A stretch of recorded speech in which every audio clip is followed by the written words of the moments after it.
Hey friends, my name is Sherry. Also on my channel is So Fire Locks.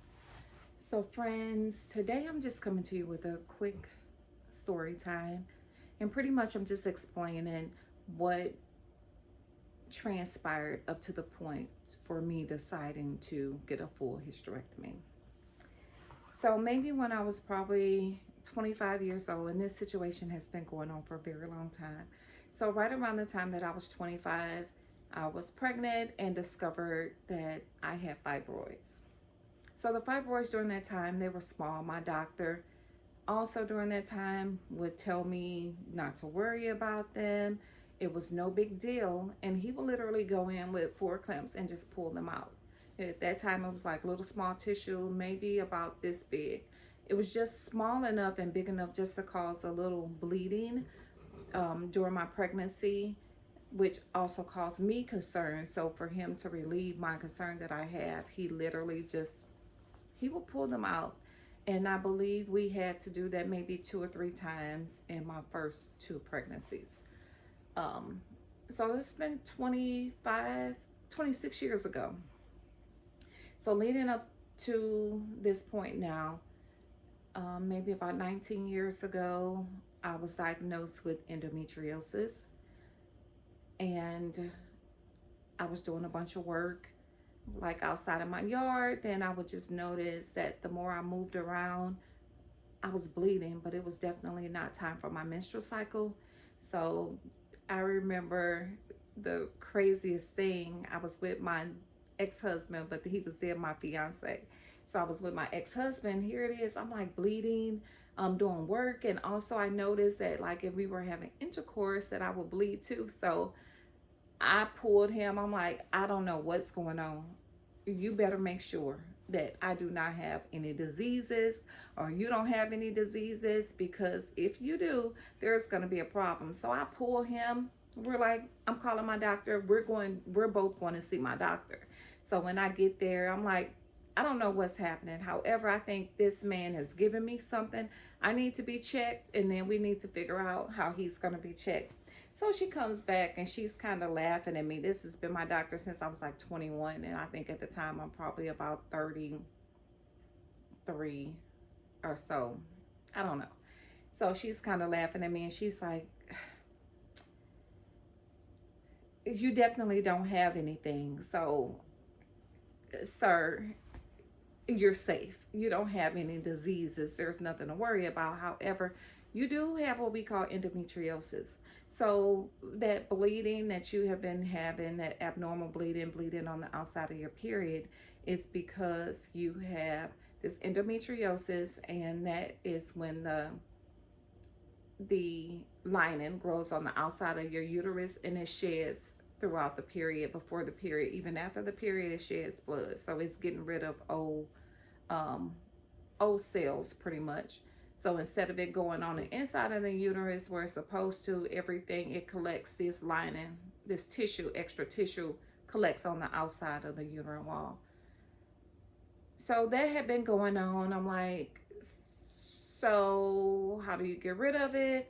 I don't remember my doctor ever stating that it was a cure, but what we did do, we did this little endoscopic, and I'm not pronouncing the name correctly, but we did a surgery to make sure that it wasn't cancerous. It was this whole thing for her to go in into my uterus and scrape it just to make sure that it wasn't cancerous, and really to kind of rid itself of it. Also, I knew that I would be married soon, so the expectation was after the wedding. So this was like in April. So the expectation was after we were married in August that we would definitely try to have a kid together. So I was told during that same procedure, the end of April, that the chances of you getting pregnant is slim to none. However, you are young enough, and women do go on and have very successful pregnancy, but because of this extra tissue is lined up so thick on your uterus, the chances of the sperm actually passing through is probably slim to none. And in the event that you do get pregnant, you probably won't be able to carry this child to term. So that's what I was told. So she scheduled us to come back for this procedure, and they went in, like she scraped some tissue on the inside. Then she took this huge needle. The needle had to have been about this long, but it seemed like it was about this long. She put it up in my vagina, and I'm telling you, she put it up in the vagina, and that little bit of hole was enough, which it wasn't designed to help me get pregnant, because I had, during that visit, came to the conclusion that, and the reality that maybe a pregnancy just wasn't in store for me. So I'm just gonna leave it alone. But me and my then fiance, we together, and literally when I went back for the results, then there was like no, when we went back for the results, maybe 2 or 3 weeks later, because it was right around Mother's Day, the day after Mother's Day that year, I found out that I was pregnant. And my kid now is 18 years old, and he is literally the joy of my whole entire life. Like my son, I love him so much. I have 2 daughters and I love them too, but I'm super crazy about my son, and everybody knows it. He's my only son. But anyway, so fast forward, I'm dealing with the endometriosis. Everything was just so, it was bad. I'm having these really long periods and heavy periods, where before it was like just a difference in a day, the difference that a day makes. You know, prior to, my periods were 3 days. It was a light day, a heavy day, and a day when it was weaned off. That's the way that it was really throughout my 20s. And right around the beginning of my 30s, I'm like, this is really bad, because now I'm having these really painful instances where it seems like I am bleeding all of the time. So now that I know I got the endometriosis part, well, this endometriosis diagnosis, I'm like, this is just something that I have to deal with. A surgery was never, ever, ever on the table for me. The doctor, my doctor then, she was like, well, we could try birth control and we could try to regulate it. But it wasn't just the period that we were regulating. It was the fact that I had these fibroids that were coming and had been coming. And I didn't, if there was a cure for that at the time, I just wasn't aware of it, because I honestly do not remember myself and my doctor even discussing it. I think we were more concerned about making sure that it wasn't cancerous, and my cervix contained no cancer. So the instructions was just for us to watch it every year, and that's what we did. But right around, I would say maybe about 5 years ago, my periods became so heavy that I then needed to wear the nighttime pads literally all the time. I could not wear a panty liner. I could not wear a regular pad during my menstrual cycle. I had to wear a nighttime pad literally all of the time. And those are those huge pads that come from the front of your back, like from your uterus all the way to your butt. Like they're this freaking long. So I'm wearing those. I'm not knowing when I'm going to come on, when I'm not going to come off. I knew when I was coming on for my regular cycle, because it was always 27 days exactly. And then, but during that cycle, I would shed like old blood, you know, which would be like brown blood. My clots were huge. I would be passing clots like this big. I am severely anemic, and now that I know that that very well could have had something to do with it, I would bruise. My body would be so black and blue where it looked like someone was literally beating me, and that was definitely not the case. But the bruising on my body was so bad. Also, I would have faint spells, like I would get so overheated that I would literally faint, or I would feel faint, and I would just have to sit down and just find a way to cool myself off.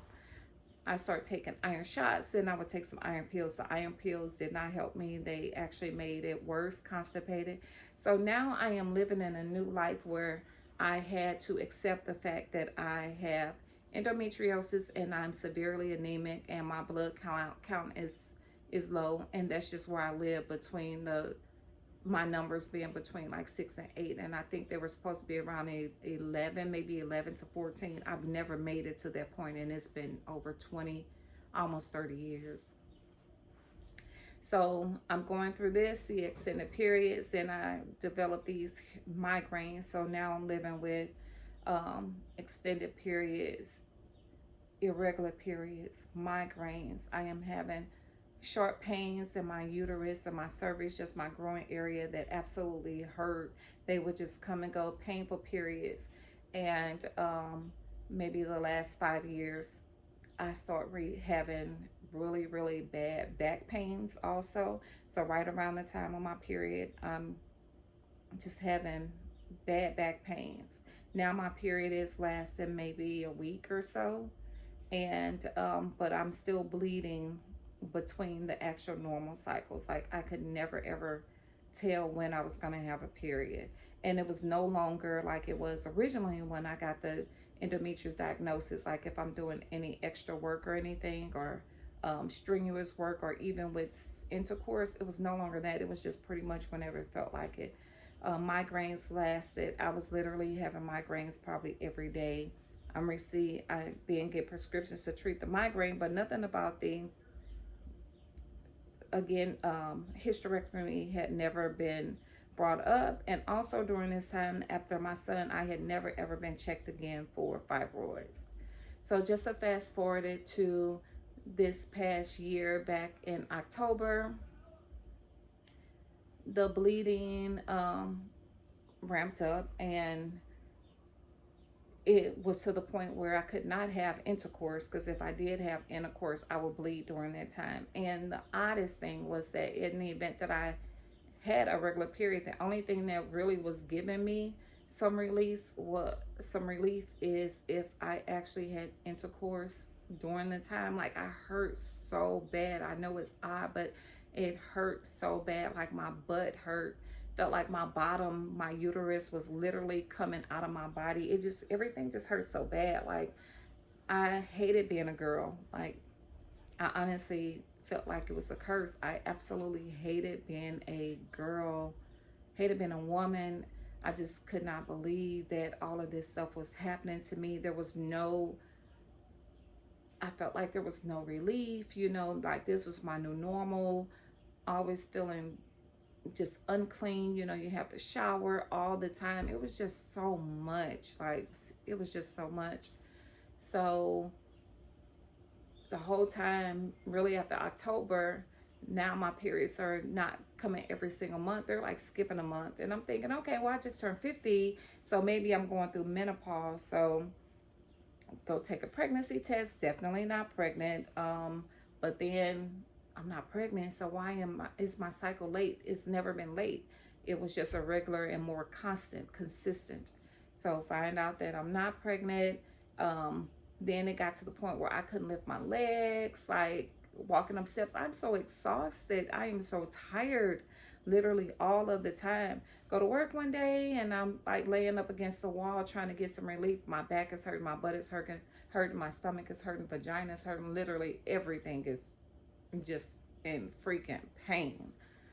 So I leave there, go to the emergency room. Fast forward all of this in 30 years, just trying to give you like the high level overview of it. Go to the emergency room. I'm like, I am having contractions and I am not pregnant. I have taken a couple pregnancy tests. I am not pregnant, but my stomach, my uterus is actually contracting, and this is the best way that I can describe it. And they do an MRI, do a CAT scan, and say, okay, yeah, you have a couple kidney stones and you also have some fibroids, and you need to have an emergency hysterectomy. Like you literally have to have an emergency hysterectomy. You need to do it now. So now I'm up in this emergency room like hell. The doctor had the worst bedside manners. He couldn't answer anything. Everything I asked him, he was like, I don't know. I'm like, where did they come from? I don't know. How long have I had them? I don't know. Well, what size are they? They're huge.